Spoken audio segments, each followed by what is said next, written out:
미나상 konnichiwa. 시원스쿨 일본어 유미입니다. 2023년 12월 3일에 실시된 JLPT N2 시험에 대한 총평을 시작하도록 하겠습니다. 먼저 시험 보시느라 고생 많으셨습니다. 시험이 끝나서 이제 당분간 책 따위는 보고 싶지 않다라고 생각하시는 분들이 많을 텐데 시험 공부를 열심히 하는 것도 중요하지만 시험 후도 중요합니다. 왜냐하면 여러분 다음 단계를 위해 도약을 해야 되잖아요. 그렇기 때문에 이번 시험에서 내가 어떤 부분을 놓치고 있었는지 또 어떤 부분에서 실수를 했는지를 정확하게 파악하셔야 다음 단계로 넘어갈 수가 있겠죠. 재점검의 시간으로 삼으시길 바라고요. 또 앞으로 JLPT N2 시험을 보실 분들은 출제 경향이 이렇구나. 그래서 이렇게 대비를 해야겠구나 하는 정보를 얻는 시간이 되셨으면 좋겠습니다. 자, 그럼 시작해 보겠습니다. 자, 이번 시험의 전체 난이도는요, 별 3개예요. 그렇게 어렵지도 않고 또 그렇게 쉽지도 않은 난이도였다고 생각이 됩니다. 문자 어휘 같은 경우에는 난이도가 중 정도였고요. 기출 어휘가 많이 재출제가 됐어요. 그래서 기출 문제의 중요성을 깨닫는 그런 부분이었습니다. 문법 같은 경우에는요, 요즘 경향이 그렇죠. 기능어가 많이 출제되진 않아요. 이번에도 20% 정도 출제가 되었고요. 나머지는 다 기초 문법 위주로 출제가 되었습니다. 독해는요, 중문 지문이 4개가 나왔었죠. 시중 문제집을 보면은 중문 지문이 3개가 나오죠. 그런데 이번에 이제 4개가 나왔죠. 그 전에도 또 4개가 나왔었고, 그래서 중문 이거 읽느라가 시간이 많이 걸려서 시간이 모자랐어요 라고 하신 분들도 꽤 있었는데요. 그렇기 때문에 시간 분배가 관건인 시험이었습니다. 그 다음 청해는요, 다양한 어휘와 기능어가 등장했어요. 문법에서 기능어가 줄어든 대신 청해의 기능어가 좀 많이 등장을 했어요. 그래서 내가 만약에 모르는 좀 어휘가 나왔다 했을 때는 좀 당황할 수도 있었을 것 같은데 그렇기 때문에 침착함과 집중력이 관건이었습니다. 네, 그러면 이번 시험 난이도에 비추어서 출제 경향 및 대책을 말씀드리도록 할게요. 자, 먼저 문자 어휘는 기출 어휘가 재출제되는 추세예요. 기출 어휘가 엄청 다시 나왔어요. 그렇기 때문에 평소에 기출 문제를 꼼꼼히 확인하는 게 중요합니다. 문제집을 사시면 기출 어휘가 다 정리가 돼 있죠. 연도별로. 그걸 꼼꼼하게 보시라는 거죠. 그리고 N2 단어만 공부해서는 안 돼요. 왜냐하면은 N3부터 좀 차곡차곡 공부를 하셔야지 이게 이제 쌓이는 거거든요. 그리고 고득점을 위해서는 N1 기본 어휘까지도 공부를 해야 됩니다. 이번에도 N1 어휘가 좀 등장을 했거든요. 그렇기 때문에 나는 고득점 또 혹은 만점을 받고 싶다 하시는 분들은 N1 어휘도 조금은 공부를 하셔야 된다라는 거죠. 자, 그 다음에 문법은요. 딱딱한 N2 기능어보다도 실제 생활에서 사용되는 문법들이 출제되고 있어요. 네, 그래서 다양한 예문으로 회화체라던가 이런 예문으로 좀 공부를 해 두시고 문장력을 기르는 게 중요합니다. 자, 다음 독해는요. 중문이 좀 어렵게 출제되는 경향이죠. 항상 그렇듯이. 그래서 틀린 선택지를 골라내는 연습이 좀 필요해요. 제가 적중특강에서도 말씀드렸지만 맞는 선택지보다 틀린 선택지를 좀 소거를 하면서 왜 틀렸는지 확실한 이유를 가지고 소거해서 답을 찾아내는 연습이 필요합니다. 그리고 중문이 길어졌기 때문에 시간 내에 풀기 위해서는 문단별로 빠르게 요지를 파악하고 또 오답을 줄이려면 밑줄의 정확한 의미를 분석하는 등 훈련이 좀 필요할 것으로 보입니다. 다음 청해는요. 그림 문제가 출제가 되고 있어요. 과제 이해에서 이번에도 그림 문제가 나왔는데요. 그거 보니까 이번에 신칸센을 예약하는데 좌석 배치도가 이렇게 나와 있죠. 같이 화면을 보면서 이렇게 예약하는 그런 문제가 나왔는데 앞으로도 이제 그 전에도 그림 문제가 나왔다가 안 나왔다 하고 있는데요. 그림 그런 거를 떠나서 실질적인 이런 상황에 대비하기 위해서는 시험 음원뿐만 아니라 여러 매체를 통해서 좀 여러분이 공부를 하시는 게 좋아요. 그리고 다양한 어휘, 실질적인 표현, 예약하는 거는 정말 실생활에서 많이 하는 거잖아요. 다음번엔 컴퓨터 화면을 보면서 얘기한다던가, 키오스크에서 주문하는 거를 같이 보면서 한다던가, 이런 그림이 나올 수도 있겠죠. 그래서 좀 실질적인 거를 대비를 많이 해 두시는 게 중요합니다. 자, 그러면은 파트별로 좀 자세히 살펴보면서 리뷰를 해드리도록 할게요. 첫 번째 한자 읽기, 명사 위주로 출제가 되죠. 항상 그렇죠. 음독 한자, 2글자 한자가 많이 출제가 되는데 자, 보시면은 자, 음독 한자가 이렇게 나와 있어요.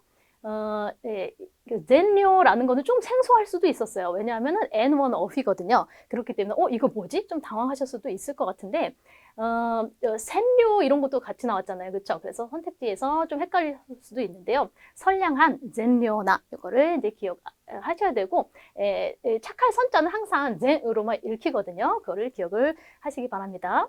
그 다음에 사그조, 묘도 이런 거는 사실은 기출 어휘예요. 그래서 기출 어휘를 내가 좀 공부를 평소에 하셨던 분들은 쉽네 하고 바로바로 체크를 하셨을 테고요. 안 그랬으면 좀 이거 뭐지? 망설이셨을 것 같아요. 2012년에 사그조라는 게 나왔었고요. 묘도도 그 시험 개정되기 전에 이미 출제가 되었던 어휘입니다. 그리고 제가 이렇게 이응 받침인 경우는 장음이다라고 적중특강에서 말씀을 드렸는데 이번에도 아니나 다를까 단음이 2개가 출제가 됐어요. 선택지에. 그러면 단음 2개 지우면은 확률이 50%로 올라가죠. 그렇게 풀어도 맞출 수 있는 문제였습니다. 자, 그 다음에 훈독 한자는요. 한 글자 한자가 지난번에 이어서 또 출제가 되었어요. 우대라는 거. 둘 다 기출 어휘예요. 우대는 원래 뭐 팔이라는 뜻도 있지만 이번에는 뭐 우대가 있다 이렇게 나왔죠. 그래서 팔도 있지만 역량이나 솜씨 같은 뜻도 있으니까 그것도 같이 기억을 해두셔야 되겠고요. 2017년에 출제되었던 오사나이라는 어휘 이번에도 출제가 되었어요. 그래서 누구누구 사와 오사나이 토코로가 아루 이렇게 나왔는데 어리다기보다 미숙하다 혹은 유치하다 이런 뜻으로 해석이 되겠죠. 그렇기 때문에 여러분이 단어를 공부하실 때 그게 가지는 뭐 첫 번째 뜻뿐만 아니라 좀 확장돼서 의미를 학습할 필요가 있다라는 거죠. 자, 그 다음에 한자 표기입니다. 이번에도 기출 어휘 위주로 출제가 되었어요. 다 보세요. 이렇게 5개 중에 3개가 기출 어휘네요. 자, 칸리 같은 경우 위에 이 부수가 있느냐 없느냐로 아마 좀 고민을 하셨을 것 같고요. 투표도 마찬가지죠. 그렇죠? 여기 앞에 표자에 나무 목자가 있나? 뭐 이런 거로 아마 헷갈리셨을 것 같은데 지난번에 또 적중특강에서도 말씀드렸는데 좀 쪼개서 한자를 외우는 연습이 필요하죠. 그 다음에 켄슈 이것도 기출 어휘였고요. 그 다음에 가카에루 이것도 기출이었어요. 뭔가를 끼다 앉다라는 거죠. 안을 포자를 골라주셨어야 됐죠. 자, 그 다음에 좀 타에즈 요거는 생소할 수도 있었는데요. 타에르라는 게 이제 뭐 끊어지다라는 N1 어휘이긴 한데요. 사실은 한자 표기는 문장을 통해서 의미를 파악하라고 말씀을 드렸었죠. 예를 들어서 이번에 어떻게 나왔냐면은 샤카이와 타에즈 hen가스르 이렇게 나왔거든요. 그럼 여러분이 타에즈를 몰라도요. 사회는 변화한다. 어떻게 변화한다? 끊임없이 끊을 절자 요 한자의 의미를 정확히 알고 있었다면은 어렵지 않게 맞출 수 있는 문제였습니다. 자, 다음은 단어 형성인데요. 이번에도 기출을 이렇게 많이 나왔어요. 기출이. 자, 복합어, 접두어, 접미어 골고루 나왔는데 놀랍지 않으신가요, 여러분? 이렇게 기출. 자, 이런 게 똑같이 나왔어요. 복합어 같은 경우는 타이커싱이란 게 나왔는데 요건 아마 대부분 맞히셨을 것 같아요. 그렇죠? 마음심자. 뜻을 좀 기억을 하셔야 돼요. 나 이거 맞췄으니까 됐어. 이게 아니라 이게 무슨 의미지? 우리나라에서는 대항심이라는 말 잘 안 쓰는데 이걸 좀 생각을 하셔야 되겠죠? 라이벌 의식 정도로 생각을 하시면 돼요. 다음번에 또 혹시 유효로 나올 수가 있겠죠? 타이커싱, 라이벌 의식이 뭐 이런 식으로 나올 수도 있으니까 기억을 해주시고요. 접두어 같은 경우는 자, 쇼 이거 몇 번이 나왔어요? 벌써? 하나, 둘, 셋, 넷. 이번에 5번째 출제가 된 건데 그만큼 중요하다는 거죠. 모두 제자를 써가지고 쇼 테츠즈키라는 건데 그 전에는 뭐 쇼코크, 쇼먼다이 이런 식으로 출제가 됐었죠. 그런데 이번에 좀 예문이 바뀌어서 등장을 해서 테츠즈키에도 쇼를 써도 되나? 좀 이렇게 헷갈리셨을 것 같아요. 그렇죠? 그래서 좀 난이도가 올라갔다라는 생각이 드네요. 자, 그 다음에 전미어는요. 후다리즈레, 우리ズレ이거 많이 했었죠. 그렇죠? 그래서 뭐 지금까지는 오야코즈레, 고도모즈레 이런 식으로 많이 했었는데 이번에는 후다리즈레라고 나왔어요. 그렇죠? 쇼핑을 하고 있는 일행 2명에게 인터뷰를 했다. 이런 식으로 예문이 나왔었죠. 그래서 후다리즈레 2명을 데리고 왔나? 뭐 이렇게 하면서 아마 망설인 분들도 계셨을 텐데 후다리즈레라는 거. 2명이 일행이라는 거죠. 네. 다음은 문맥 규정입니다. 항상 그렇듯이 각 품사가 골고루 출제가 되었어요. 단어 자체의 난이도는 보통이었어요. 근데 문맥에서의 의미와 쓰임새를 좀 이해할 필요가 있는 그런 문제들이었어요.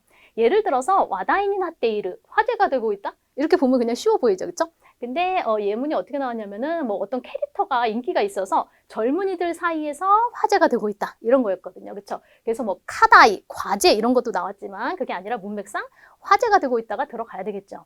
그 다음에 덕태라는 거, 이것도 뭐 특정 시기, 어떤 물고기가 항상 있는 것이 아니라 특정 시기에만 있다. 이런 식으로 나왔어요. 그렇죠?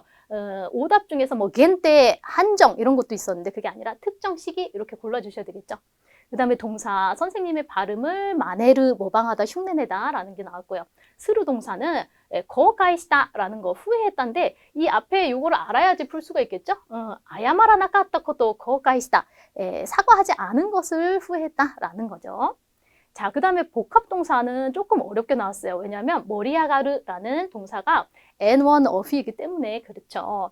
그래서 아마 좀 고민을 하셨을 텐데 앞에 이것도 문맥 규정이잖아요. 문맥 속에서 파악을 하시는 거죠. 하나시라는 게 나왔으니까 이야기가 어떻게 돼요? 이 한자를 알았다면 성할 성자니까 이야기가 좀 이렇게 무르익었나? 고조되었나? 라고 생각했다면 맞출 수 있는 문제였어요. 그런데 주목해야 될 점은 오답 선택지 이런 것도 다음에 나올 수 있기 때문에 좀 기억을 해주시면 좋겠죠. 자, 그 다음에 가타카나는 리하사르라는 게 나왔어요. 어렵지 않았죠. 왜냐면 앞에 콘사토라는 게 있었기 때문에. 자, 그 다음에 부사는요, 카사카사라는 게 나왔어요. 거칠거칠이라는 거죠. 그래서 앞에 칸소가 나왔잖아요. 예전에 칸소랑 카사카사가 유의어로 출제된 바가 있습니다. 이번에는 이렇게 같이 나왔는데 하다, 피부라는 게 나왔기 때문에 아마 베타베타인가? 이렇게 생각하실 수도 있었는데 칸소가 친절하게 위에 후리가나까지 써 있었죠. 건조해서 거칠거칠해지다 이렇게 나왔죠. 다른 선택지도 좀 봐주시고요. 다음은 유의 표현인데요. 좀 평이한 수준으로 출제가 되었죠. 카크지, 히토리히토리라던가 시아게르, 뭔가를 마무리하고 끝내고 하는 거죠. 간세 사세르, 이거는 2012년에 출제가 된 바 있고요. 그 다음에 신코쿠나 몬다이, 주다이나 몬다이, 이런 어휘들이 나왔어요. 너무 쉽죠? 동료도 그렇고요. 그런데 우츠무크라는 어휘가 나와서 좀 갸우뚱했을 수도 있는데요. 좀 고개를 숙이다, 아래를 보다 이런 거죠. 그래서 시다오무크라고 나왔어요. 이것도 2011년이랑 2018년에 나왔던 거기 때문에 기출 어휘를 공부한 분들이라면 맞출 수 있는 문제였습니다. 자, 다음은 용법인데요. 용법 좀 어려웠을 수도 있어요. 왜냐하면 N1 어휘가 좀 섞여서 출제가 되었죠. 예를 들어서 첫 번째, 후르이 세이도 하이시스르라는 거, 폐지하다라는 거는 원래는 N1 어휘죠. 그런데 2012년과 2019년에 출제가 되면서 이제는 N2 어휘로 굳어진 그런 단어죠. 폐지라는 거는 이제 다른 예문에는 뭐 엘리베이터의 사용을 폐지한다던가 가게를 폐지한다던가 이런 식으로 막 오답이 나왔죠. 그런데 이제 하이시라는 거는 어떤 제도나 법규를 없애는 거기 때문에 제도가 들어가야 맞는 거고요. 그 다음에 하레르 요거 보고 좀 당황하셨을 것 같아요. 그렇죠? 이것도 N1 어휘이기 때문에 좀 그랬을 것 같아요. 그래서 뭐 주머니가 부풀었나? 배가 부풀었나? 막 선택지 이런 게 나왔었죠. 그렇죠? 그래서 후크라무라는 그런 동사랑 좀 헷갈리게 하려고 나온 거였는데 이걸 기억해 주셔야 되겠죠. 그 다음에 피아노가 주오타츠시다.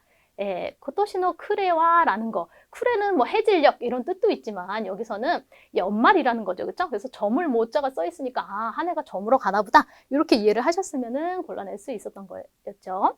자, 그 다음에 잔다까. 사실은 이 단어도 N1 어휘입니다. 그런데 이거를 그냥 한국어로 읽으면 잔고잖아요. 그렇죠? 이거를 읽을 수 있었다면 잔고, 은행 잔고 이렇게 해서 맞힐 수 있었겠죠. 네, 좋습니다. 자, 이번에는 문법을 한번 살펴볼게요. 문법 형식, 아까도 말씀드렸듯이 기능어 비중이 이제 줄어들었어요. 겨우 기능어는 이 정도밖에 안 나왔어요. 이렇게 5개 정도가 나오고 나머지는 N4나 N3 문법 위주로 출제가 되었기 때문에 여러분이 기초를 좀 탄탄하게 쌓아 오셨다면 어렵지 않게 풀 수 있는 난이도였어요. 자, 그리고 문장을 읽어서 의미를 파악하면서 푸는 문제 비중이 높아지고 있는 추세입니다. 자, 기능어 한번 살펴볼게요. 이거 좀 어렵지 않으셨나요? 니 이타떼와 라는 거, 이 N1 문법이거든요. 그래서 아마 좀 헷갈리셨을 것 같은데 우리 형들은 요리를 다 못해. 그런데 가장 큰 형은 계란도 못 깨. 약간 이런 거였잖아요. 그렇죠? 그래서 니 이타떼와라는 거는 나니나니와 이지방 히도크 때 너무 가장 심해서 심지어라는 거예요. 제일 큰 형은 심지어 계란도 못 깨. 이런 거였거든요. 그런데 이 뜻을 몰랐더라도 선택지가요. 뭐 니 크라베 때, 니 토 때, 니 시대와 이런 식으로 나왔기 때문에 소거를 했다면은 맞힐 수도 있었겠다라는 거죠. 자, 그 다음에 뭐뭐세 상관없이 니 카카와라즈 한메 그 다음에 시다이다 이런 것도 이제 N2 기능어죠. 자, 그 다음에 경어는 뭐 늘 그렇듯이 한 2-3문제 나오죠. 추샤 나사라나이요. 자, 나사르 하시다라는 거 나왔고요. 마이리마스, 가다의 겸용어죠. 그 다음에 나머지는 이렇게 기초문법이 출제가 됐어요. 이렇게 보시면은 다 N4, N3, N4 이런 식으로 나왔어요. 그래서 푸시면서 아마 되게 쉽게 나왔네라고 하셨을 수도 있을 것 같아요. 그쵸. 그리고 다 회화체였어요. 어디 맛있는 가게 알아? 그랬더니 스시야. 스시집도 괜찮으면은 내가 한 군데 알고 있어. 뭐 이런 식으로 나왔었죠. 그래서 회화에서 주로 쓰이는 그런 말투 있죠. 뭐 예약을 해주시면 감사하겠는데요. 이런 식으로 평소에 많이 쓸 수 있는 그런 회화체, 그런 문형으로 이렇게 출제가 되었죠. 그 다음에 문장 만들기랑 글의 문법도 마찬가지예요. 기본적인 문법 구조에 충실한 문제들로 구성이 되어 있었어요. 보시면은 다 N3 정도로 출제가 되었는데요. 예를 들어서 어떤 내용을 이해하려면은 뭐 어느 정도의 지식이 필요하므로 뭐뭐하다 이런 식으로 좀 호응을 이루는 거 있죠. 뭐뭐로서 사용될 뿐만 아니라 뭐뭐로서도 사용된다 이런 식으로 호응을 이루는 것들. 혹은 뭐 명사 다음에 노가 오고 명사가 오고 부사 뒤에 동사가 오고 이런 식으로 좀 기본적인 문법 구조에 충실한 문제들이 출제가 됐기 때문에 그렇게 난이도는 높지 않았죠. 자, 이번에는 독해에 대해서 말씀을 드릴게요. 단문은 좀 평이하게 나왔어요. 그쵸? 여러분, 글의 요지 파악하는 게 3문제 나왔고, 형식 문서, 이메일 하나 나오고, 또 공문 하나 나오고, 이렇게 나왔죠? 그래서 아마 어렵지 않게 푸셨을 것 같은데, 선택지에서 뭐 이런 게 나왔어요. 준비돼 에타모노 스베테 스테나크 때와 나라나이. 준비할 때 얻은 것들을 전부 버리지 않으면 안 된다. 이게 무슨 뜻이냐? 요게 이제 지문에는 이렇게 나왔고 선택지에는 이렇게 바뀌어서 나왔죠. 준비시다 모노가라 하나레 때 준비한 것으로부터 떨어져서 좀 그 준비한 것을 떠나서 이런 식으로 조금 바꿔서 나왔죠. 네, 그 다음에 중문이요. 중문은 좀 까다로웠을 것 같아요. 그렇죠? 지문이 4개, 총 8문제가 나왔는데 지문이 하나가 더 있다 보니까 읽는데 좀 시간이 걸리셨을 거예요. 그렇죠? 그래서 또 단순한 해석이 아닌 내용의 이해력을 요구하는 문제가 나왔기 때문에 좀 어렵게 느끼신 분들이 계셨어요. 선택지도 까다로웠죠. 그래서 주의력을 요했고요. 고득점을 위해서는요, 요거를 좀 반드시 해결하고 넘어가셔야 돼요. 왜냐하면 이번에 아주 까다로운 문제가 있었는데요. 한번 요걸 살펴보도록 할게요. 타 사이트에 이렇게 정답을 이렇게 올리거나 이런 이제 시험 문제가 올라온 걸 보면요. 좀 다 틀리게 답을 올려놨더라고요. 그렇기 때문에 여러분이 이런 문제는 좀 조심을 하셔야 돼요. 私たちの場合はうまく話せないからと尻込みする者はいたが自分の考えを言うことを嫌がる者はあまりいなかった. 요게 이제 지문에 나왔죠. 그쵸? 젊은이들에게 보내는 글 하면서 요즘 젊은이들은 논쟁을 잘 안 해. 우리 때는 이랬어. 라고 하면서 이런 문장이 나왔는데 이거에 대해서 질문이 있었죠. 그쵸? 그래서 이게 무슨 뜻이냐를 파악하는 건데요. 자, 자신의 생각을 말하기를 꺼려하는 사람은 별로 없었다라는 게요. 별로 없었다는 게 발언을 피하는 사람이 적었다라는 뜻이잖아요. 그렇죠? 민나積極的に 意見を 있다? 모두 적극적으로 의견을 말했다? 이건 아니죠. 그렇죠? 여러분 잘 살펴보셔야 되고 그냥 대충 이런 뜻이구나 하고 정답을 골라내서는 안 됩니다. 왜 그런지 근거를 찾으셔야 돼요. 꺼려하는 사람은 별로 없었다라고 했죠. 그렇죠? 그래서 이게 답이 되겠죠. 이런 문제, 상당히 선택지가 까다롭게 출제된 문제였습니다. 자, 그 다음에 통합 이해는 좀 쉽게 나왔어요. 왜냐하면 주제가 좀 일상적인 주제예요. 이번에도 뭐 운동에 관한 주제가 나왔는데 꼭 뭐 SNS에 올리는 그런 듯한 나는 요즘에 운동을 하는데 친구랑 하니까 재밌어 뭐 이런 식으로 어렵지 않게 나왔죠. 지난번 시험에서도 회사 뭐 후배를 가르치는 그런 회사의 내용이 나왔고 일상적인 주제가 주로 출제가 되고 있어요.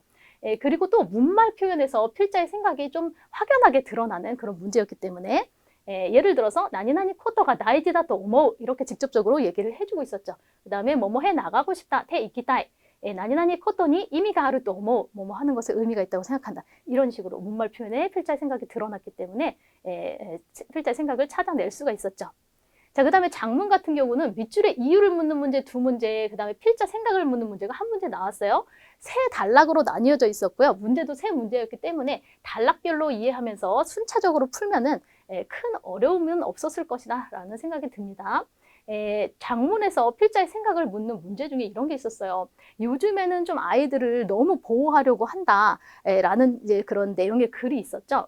여기를 한번 보시면은 어른들이 아이들을 오로지 지키려고 할 때 그것이 도리어 아이들로부터 인간의 자연스러움을 빼앗는 것이 된다. 이게 이제 마지막 문장이었거든요.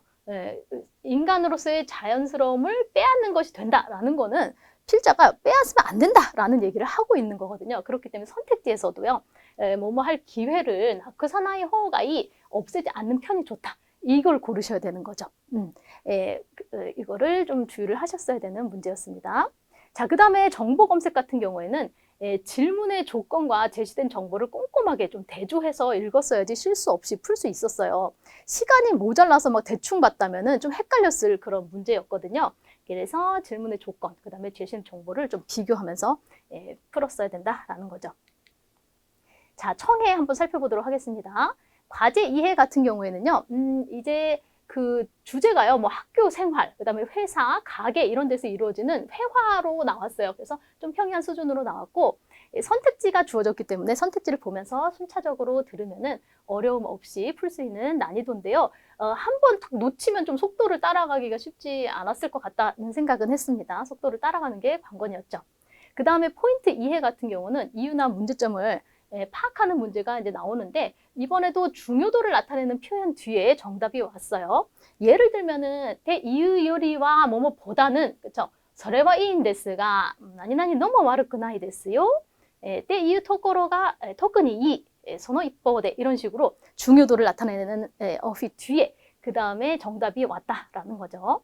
그 다음에 좀 다양한 어휘가 풍부하게 등장을 했어요. 예를 들어서 나가레츠크, 비치코밍그, 이마히토츠, 단사 뭐 이런 단어들 있죠. 그렇죠? 노비나얀데이르라던가 아미모노 이런 걸 들었을 때 뭐지? 라고 생각하실 수도 있는데 그게 문제 푸는 데 영향을 주지는 않았을 것 같아요. 네. 자, 그 다음에는 개요 이해입니다. 내용이 상당히 길죠? 긴 내용에 비해서 선택지는 좀 비교적 쉽게 출제가 된 것 같아요. 그래서 집중력을 가지고 끝까지 잘 듣는 연습을 할 필요가 있죠. 그 다음에 특징적인 게 음성으로 들었을 때 뜻을 바로 알기 어려운 어휘들이 좀 등장을 했어요. 예를 들어서 여러분 아키야 이런 거 들었을 때 딱 뜻을 아셨나요? 아니면 스바코라던가 후크로 이런 거 고유명사잖아요. 그렇죠? 올빼미 뭐 이런 거 타이지 이런 걸 들었을 때 바로 알아듣기는 좀 힘들었을 것 같다라는 생각은 했어요. 그런데 이것도 마찬가지로 그걸 몰랐다고 문제를 못 푸냐? 그건 아니었어요. 그렇죠? 그 흐름 속에서 무슨 얘기를 하고 있는지 요지만 파악하면 됐기 때문에 이런 단어들은 몰라도 풀 수는 있었어요. 하지만 다음 시험을 위해서 여러분들이 이런 어휘는 좀 체크를 해 두셨다가 한번 외워두시면 다음에 또 나왔을 때 도움이 되겠죠? 자, 그 다음에 즉시응답이에요. 즉시응답에는 아까도 말씀드렸듯이 문법 표현이 좀 많이 등장을 했어요. 짧은 순간에 의미와 의도를 파악하는 것이 관건이었어요. 특히 일상적인 회화체가 많이 나와서 앞으로도 여러분이 회화체를 좀 많이 접할 것을 추천드립니다. 자, 의뢰 표현이 나왔었고요. 그 다음에 경어도 여러 개가 나왔고요. 기능어는 이런 게 나왔어요. 즈니와 이라레나이. 뭐 영화를 봤는데 나카즈니와 이라레나 같다요. 울지 않고는 못 배겼다. 이런 거죠. 그렇죠? 이런 기능어가 나왔고 으빠나시 뭐 마와리 키레루 이런 것도 나왔고 야무에나이 이런 기능어들이 많이 출제가 됐죠. 자, 그 다음에 이런 게 나왔는데요. 今回の研修 物足りなくなかった? 라고 물어보는 게 나왔어요. 이번 연수 좀 뭔가 아쉽지 않았어? 라고 했는데 그런 거는 그렇게 얘기한다는 건 아쉽다 라는 표현이잖아요. 그렇죠? 그럼 대답으로는 そう、僕はあのくらいでよかったけど 이런 식으로 나와야 되겠죠. 그래서 딱 듣고 그게 무슨 의미인지를 빨리 파악하는 게 중요했었어요. 자, 그 다음에요. ご依頼の件は引き受けいたしかねます라고 했는데 이게 맡아준다는 건 맞는다는 건지 맞기 어렵다는 건지를 듣자마자 알아야지 대답을 고를 수가 있겠죠. 그렇죠? 카네마스는 뭐뭐 하기 어렵다라는 거잖아요. 그랬더니 노코가 문제이 되쇼까? 뭐가 문제일까요? 라고 하는 대답이 나왔었죠. 네, 그 다음에 통합 이해는요. 다양한 옵션을 이제 메모를 했어야 됐죠. 이번에도 옵션이 한 4가지 정도가 나왔죠. 그래서 뭐 콘서트를 하느냐, 뭐 발레를 불러오느냐, 뭐가 또 있었죠. 뭐 태진아 이런 것도 나왔는데, 태진아가 뭐지 안 들렸어요. 뭐 이런 사람도 있었어요. 그런 거 상관없다 그랬죠. 그냥 다 이렇게 받아 적으시면 되죠. 1, 2, 3, 4 옵션이 4개 있으면은 적으시면 되죠. 뭐 콘서트냐, 발레냐, 그쵸, 마술이냐, 뭐 이런 거를 적고 그것에 해당하는 거를 이렇게 여기다가 적어 두셨다가 마지막에 이제 결론 도출할 때 뭘 골랐는지를 찝어내시면 되는 그런 문제였어요. 그렇기 때문에 메모가 생명이다. 앞으로도요. 통합이해는 들으면서 메모하는 훈련을 좀 하셔야 됩니다. 네, 이렇게 해서 이번 시험 총평을 해드렸는데요. 제가 이번 시험 보면서 느낀 것은요. JLPT가 이제 고리타분하고 딱딱하고 더 이상 그런 시험이 아니에요. 실생활에서 많이 활용할 수 있는 그런 문제들로 구성이 되고 있으니까 여러분이 꼭 책으로만 공부를 하시는 것이 아니라 내가 좋아하는 드라마라던가 또 가끔은 뉴스도 들으시면서 좀 폭넓게 공부하시는 것을 추천드립니다. 수고 많으셨고 좋은 결과 있으시기를 바라겠습니다.